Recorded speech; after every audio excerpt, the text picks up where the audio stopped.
try to develop or to input integrity in your working place or within a society, but people will be fighting you. People don't want to come close to you. Nobody wants to identify with you. As long as I know that I'm right, no matter what, even if at the peril of losing my job, I'm going to stand by what I believe in, no matter the consequences. And that is what I impart into my staff. Hello and welcome to Transparency Files, ICPC's weekly television program. My name is Murna Barnabas Atiai. Across Nigeria, history has shown that a single act of integrity can inspire a ripple effect. Today's edition celebrates anti-corruption heroes, men and women whose courage has become a blueprint for others to follow. Their stories are not just about resistance, they are roadmaps. They show us that every citizen, no matter their position, can choose honesty over compromise, courage over silence, and duty over personal gain. Also on the program, we bring you an insightful analysis of an important part of the ICPC enabling laws, the Corrupt Practices and Other Related Offences Act 2000, and updates from our state offices. Stay with us. Let us join now Joy Aja with this week's anti-corruption highlights. It's over to you, Joy.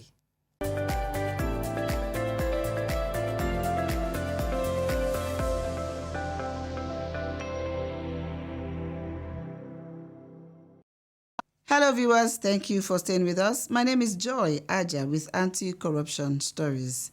ICPC has secured the conviction of Mr. Garuba Muhammad Duku, a retired Director of Finance and Administration with the Abuja Metropolitan Management Council, AMMC, under the Federal Capital Territory Administration, FCTA, for corruption and money laundering involving the sum of 318 million naira. Mr. Duku was convicted and sentenced to 24 years imprisonment by the Federal High Court, Abuja, presided over by Justice James Omotosho, after being found guilty on a six-count charge of corruption and money laundering filed by the Commission. Investigations by the ICPC revealed that between 2012 and 2013, the convict fraudulently diverted 318,250,000 naira belonging to AMMC into his personal account, which was domiciled at Fidelity Bank PLC. Further findings showed that he received multiple payments totaling the said sum, including 56.25 million naira, 71 million naira, 53 million, 54 million, 46 million, and 36.3 million naira, which were subsequently transferred to Bureau de Change operators and expended for unauthorized purposes. During the trial, ICPC successfully demonstrated that the defendant's method of fund release and withdrawal was fraudulent and in violation of extant government financial regulations. In the course of the trial, the Commission also refuted Mr. Duku's claim that the funds were disbursed to his superiors, as no evidence was produced to substantiate the assertion. In his judgment, Justice Omotosho held that the totality of evidence and witness testimonies presented by the Commission proved the defendant's guilt beyond any reasonable doubt. Consequently, the court sentenced Mr. Duku to 4 years imprisonment on each of the 6 counts, or an option of fine equivalent to 5 times the amount stated in each count, totaling approximately 1.6 billion naira. The sentences are to run concurrently.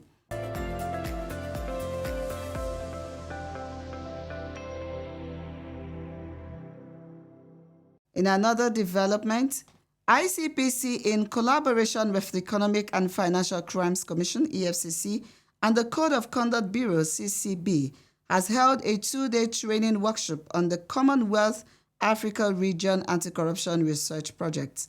Speaking at the opening session held at the ICPC headquarters in Abuja, the chairman of ICPC, Dr. Musa Adamu Aliyu SAN, represented by the Director of Operations, Mr. Shehu Yahaya, emphasized the importance of research and collaboration in understanding and combating corruption in its various forms. This exercise represents a significant step forward in our collective efforts to deepen the evidence-based for anti-corruption work. It aligns with our strategic mandate to not only investigate and prosecute corrupt practices, but to prevent them through research, education, and systemic reform. It is expected that participants who were drawn from the ICPC, EFCC, CCB, and other stakeholders will develop innovative research approaches to deepen the fight against corruption in Nigeria and across Commonwealth Africa. That'll be all on this segment. Transparency Files continues. Please stay with us. Corruption not in my country. So, now, straight to business. Good. Now, that case between State versus Femi Wole. Femi Wole. Yes. Is he your son? That's my heir apparent. Did he actually kill the wife? His juvenile delinquency, they must have taken some few bottles. A man of 40. Juvenile delinquent? Now, what do we do? I don't want him to go to jail. We are very good friends. But for this, I cannot help you. You know I was so nice to you in school. I took care of you. I'll politely leave. No, you can't leave. How much do you want me to pay? Wale, this is not about money. It's about the law. Bribing a judge to subvert the cause of justice is corruption. Not in my country. Stop corruption now. Corruption not in my country. If you're just tuning in, welcome back to Transparency Files. Now, we highlight personal stories of Nigerians who refused to bend to pressure. What makes these individuals stand out is not just their resistance, it's the inspiration their choices created. Let's hear from them.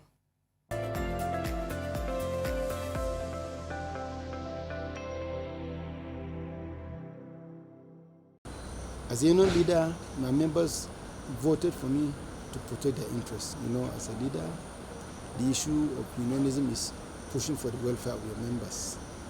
And in doing that, you must come into coalition with the management, because whatever you want, sometimes they may try to resist. So in the process, there may be challenges.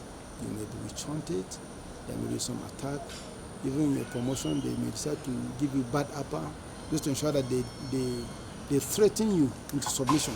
My case, there was even a case of a story I can even tell you what that happened to me, which if I were not consistent in maintaining that state, that attitude, I would have been found wanting. As a union leader who had a problem with the chief executive, there was a punitive transfer. I was transferred to Yola. The day I resumed in the office, I never knew the then chief executive even employed somebody to be monitoring me. For 3 years, 2 months, he has been monitoring me, and you couldn't find me one thing even for a day.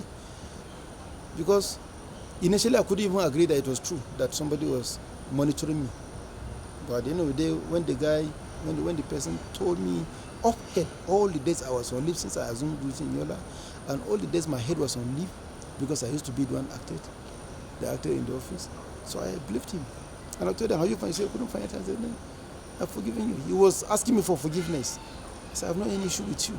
Why? Because I've been consistent in maintaining that integrity principles and the core values. I believe in it.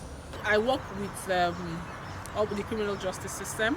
I respond to issues of gender-based violence, including sexual violence in my state. And of course, you know that right now, issues of rape, for example, is like bread and butter for very corrupt law enforcement agents and other, actors in the criminal justice system.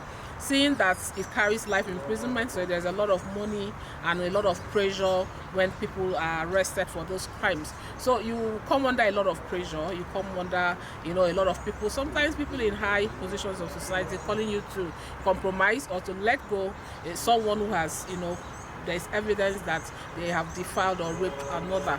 So it's a lot for you to walk against the tide. And for me, as long as I know that I'm right, no matter what even if at the peril of losing my job, I'm going to stand by what I believe in, no matter the consequences. And that is what I impart into my staff, who know that there is nothing like double handling things in the department.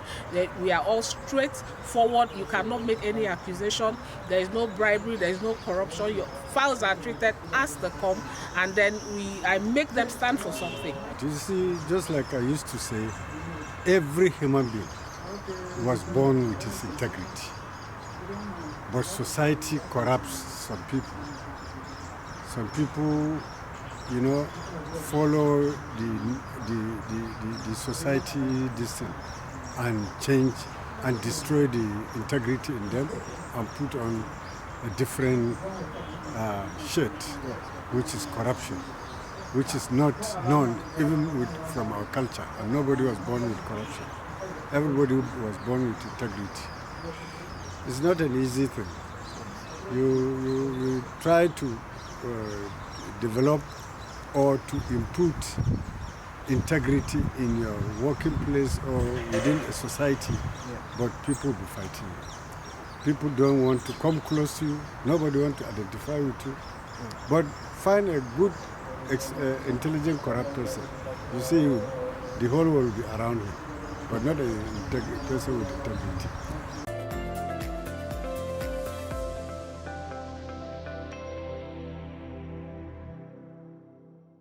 Thank you for staying with us. Anti-corruption heroes are everyday Nigerians who made tough choices in difficult circumstances. Many faced pressures, threats, and even isolation. Yet, their actions inspired hope, restored stolen resources, and set new standards of accountability. But how do we build a society where such courage is not rare, but routine? We spoke with Mr. Friday Odi, the head of Accountability Lab, on how Nigeria can better support and protect those who take a stand. Let's take a listen.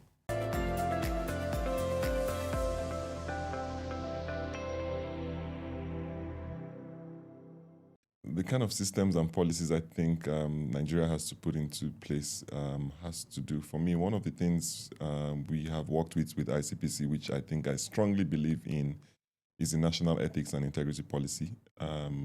Again, for me, it shows how we want to build a society where people of integrity are the forefront, how we want to build values, improve on our values, how we want to ensure people's voices are heard. I think Nigeria can protect those who take a positive stand in doing the right thing in terms of civil society organization like Accountability Lab, making sure that we partner with credible anti-corruption agencies, credible government agencies. I mean, it's that partnership that shows that once we have to engage, we are saying people that are doing the right thing need some sort of protection. What we have seen basically is people who do the right thing always get a pushback, always get some what do you call them? Some witch hunting in government workplaces, not even government, private sector organization, but creating that platform and partnership and support system with agencies like ICPC, with Accountability Lab, and all that likes who do programs around awards and recognition can be a platform to see that we are giving them not just a platform of naming and faming or celebrating, but actually providing the collaborations they need across government agencies, across the private sector to navigate some of these challenges around the system.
you for staying with us. It is time for an enlightening expose on ICPC's Act. Nuru Saidu of the ICPC Legal Services Department explained the procedure for gaining entrance into a premises when access is being denied. Let's hear him.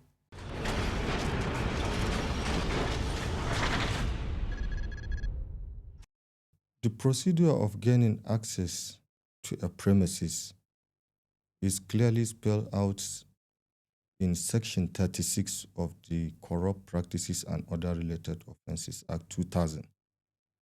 When an official of the ICPC is investigating a case of corruption and he has a reasonable cause to suspect that an item is in a place, anywhere, a premises, it could be a premises, it could be, a ship, a vehicle, a motor vehicle, or whatever it could be. If he's reasonably suspect that place is housing or has in it an item that was used in committing a crime or that is intended to be used to commit a crime, can, by the directives of the Honorable Chairman of the ICPC, obtain a valid court order, a court order from a competent court to conduct a search in that premises.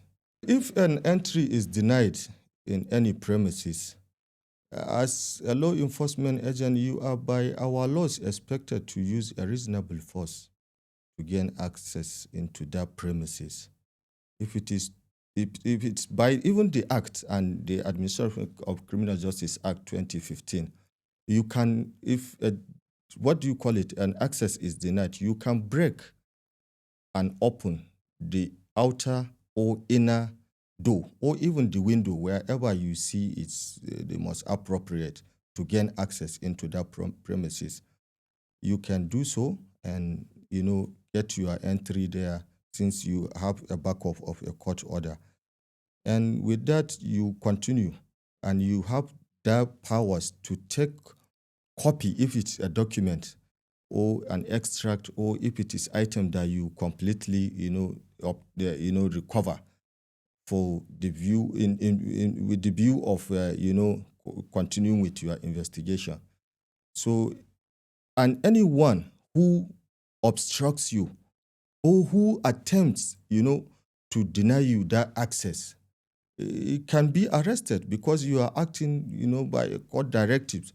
And even by our act, that is the Corrupt Practices and Other Related Offences Act, I think Section 15, and it's captured that one for whoever, anywhere, any person who attempts to obstruct an officer or an official of the Commission, ICPC, in discharging his investigative powers, can be arrested. And if, arrested, he can be charged with the offense of obstruction of investigation or deliberate prostration of investigation, and that attract a punishment of, I think, 7 years. Attract the punishment of 7 years of imprisonment. I am a Nigerian, a highly cultured race. My culture abhors corruption, and with my integrity, a new Nigeria is possible. I say no to corruption today to build a future for my children. Join me and imbibe the culture of integrity to build a Nigeria of our dreams. Before we end this week's edition of the program, here is an update on activities from our state offices across the country. Damilola Oyejegede is our guide. A report from Abia State reveals that ICPC has inaugurated the Anti-Corruption and Transparency Unit Act 2 at the National Root Crop Research Institute, Umudike. ICPC's Mrs. Chinwe Egbeocha emphasized the importance of integrity, transparency, and ethical governance. The executive director of the institute, Professor Chiedozie Egesi, pledged full support, while newly inaugurated Act 2 members, led by Dr. Ogbotooku Mbanaso, vowed to promote accountability and curb corruption within the institute. The ICPC Katsina State Office has inaugurated the Student Anti-Corruption Club at Katsina Academy Secondary School, Katsina. Mr. Abila Dalhat, urged students to shun corruption, embrace honesty, and serve as role models. He explained that the SAC initiative aims to instill integrity in young minds through the Catching Them Young strategy. The school's principal, Alhaji Amir Usman, and club advisor, Malam Saifullahi Adam, commended the ICPC for its sustained public enlightenment efforts in promoting transparency and accountability. Coming from Lagos State, the resident anti-corruption commissioner, Mr. Alexander Chukura, received a delegation from the EFCC Lagos Zonal Directorate on a courtesy visit aimed at strengthening collaboration in the fight against corruption. Mr. Chukura emphasized the importance of synergy between both agencies for effective service delivery. The EFCC Acting Zonal Director, Mr. Adebayo Adeniyi, reaffirmed their shared commitment to reducing corruption in Nigeria. In the same vein, the controller of the Nigerian Correctional Service, Sokoto State Command, Mr. Garba Abubakar, paid a courtesy visit to the ICPC Sokoto. He highlighted ongoing reforms in the correctional service and expressed readiness to collaborate with ICPC. The resident anti-corruption commissioner, Mr. Shintama Binga, received the delegation, reaffirming ICPC's commitment to partnership through sensitization and support for inmate rehabilitation to promote integrity and accountability.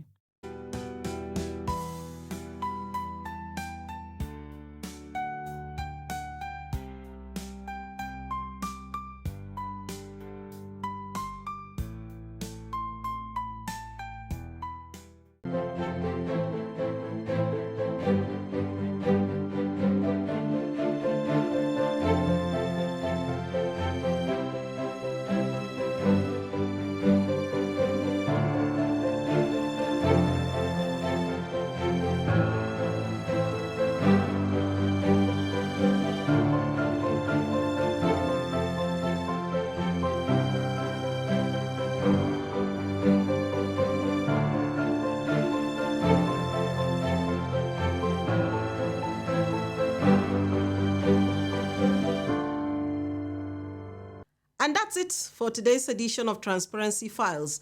Remember to join us every Friday at 6:30 p.m. on the NTA Network and NTA International. Together, let's stand against corruption and work towards building a more transparent and accountable Nigeria. Until next week, it's bye for now. My name is Murna Barnabas Atiai.